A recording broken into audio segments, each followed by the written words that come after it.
Lavrov affirms that the Syrian crisis should be solved by the Syrians themselves without breaching Syria's sovereignty.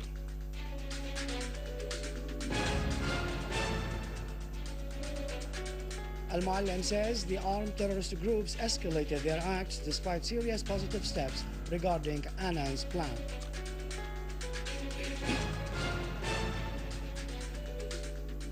Under the patronage of President al-Assad, the Conference of Levant Islamic Scholars in support of Al-Quds kicks off.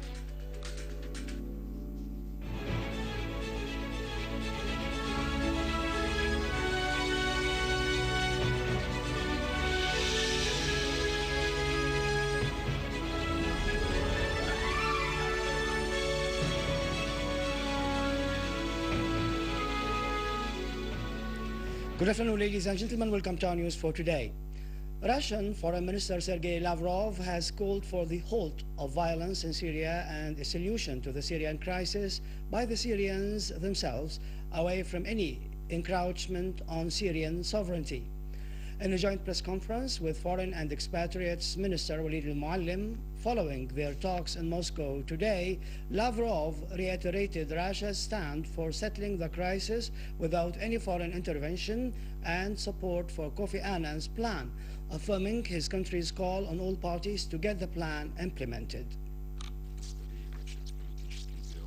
Lavrov said the Syrian opposition has not committed itself to Annan's plan, and the countries that support them have made statements that will only lead to the failure of the plan even before it starts. He called on international powers to exercise pressure, particularly on the armed opposition, to implement the plan. Lavrov added that Russia agreed to transfer the members of its mission working within UNDOF and the Golan to Syria, asserting that the presence of international monitors would help convey a real image about each party's commitment to the plan. He said there were more than 100,000 Russians in Syria, and they said that the opposition activity there was not merely peaceful. He added that Russia had received information about terrorist acts that targeted the capital Damascus and the shelling by armed men of army installations and other institutions in several Syrian cities. On his part, Al-Muallim said he conducted constructive talks with Lavrov and their viewpoints were close, focusing on ways of rendering Annan's mission successful. He added that the Syrian government has started implementing Annan's plan and withdrawn troops, and that it has allowed more than 28 news media networks to enter into Syria since the 25th of last March. Al-Muallim said that despite the positive steps taken by the Syrian government, yet an escalation was noticed in the acts perpetrated by the armed terrorist groups and their spread in several governorates.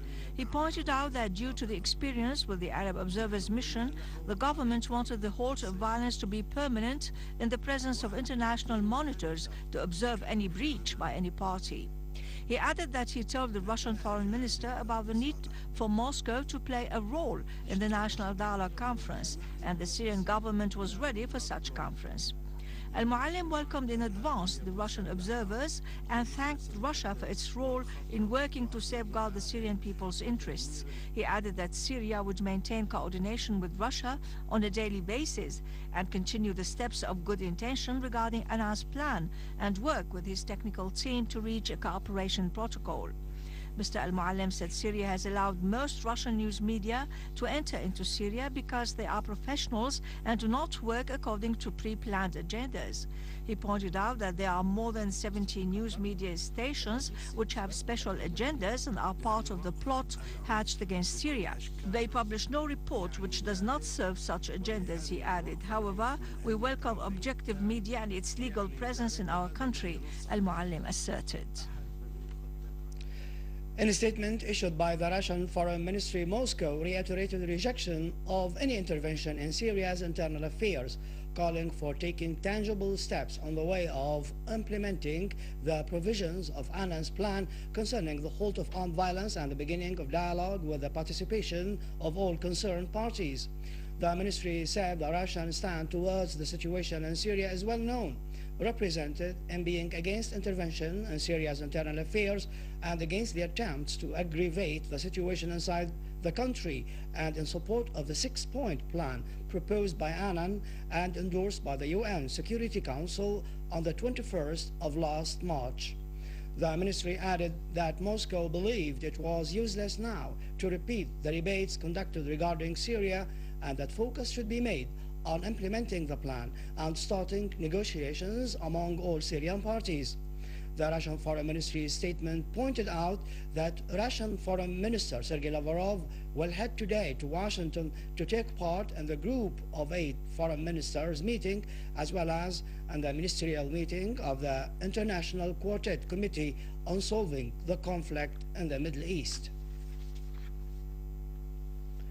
Under the patronage of President Bashar al-Assad, activities of the Scholars of Levant Conference to support Al-Quds Jerusalem started today at Al-Assad Library in Damascus.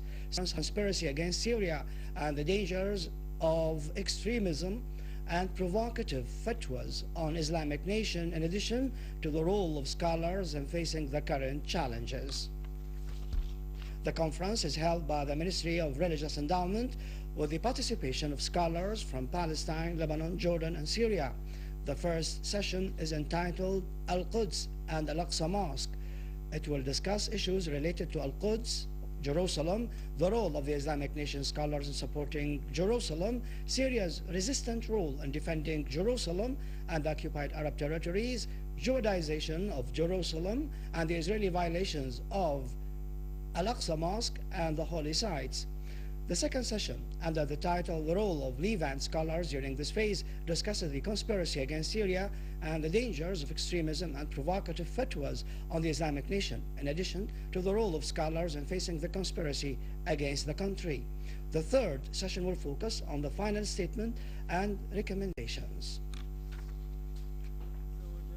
Dr. Mohammed Saeed Ramadan al-Bouti delivered a word in which he stressed that liberating Jerusalem is a sacred duty, adding that occupation can never transfer land's property regardless of its duration. Al-Bouti added that every Muslim, Arab or non-Arab, and every Muslim or Christian should sacrifice their life for Al-Quds. Al-Bouti highlighted that the Islamic State liberated Al-Quds from the Romans, who occupied Al-Quds for several centuries and restored it to its rightful people of Muslims, Christians, and Jews. For his part, Gregoris Laham III, the Patriarch of Antioch and the whole East for the Roman Catholics, stressed in his speech that the holy city of Jerusalem is a symbol of coexistence among the three religions, Judaism, Christianity, and Islam, adding that the city must be protected against all threats and dangers facing it because it is the city of holy illuminations.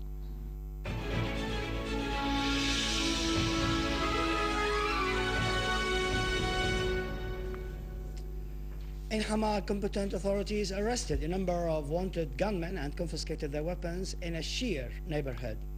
Competent authorities also killed a number of terrorists in the village of Al-Latamina in Hama and seized big quantities of weapons including pistols, automatic rifles, RPG launchers, ammunitions, and military uniforms, in addition to fake car plates and stolen IDs. Finally, Lebanese authorities foiled last night an infiltration attempt by two armed groups into the Syrian territories near Tel Kalakh area in Homs.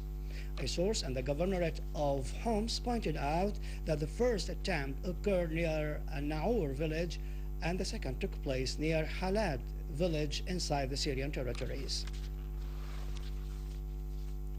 With this, we end our news bulletin for today. For more news about Syria and the region, you can visit our website in English, syriaonline.sy. Up next, the latest business and market news with Yurado Krekorian after the break.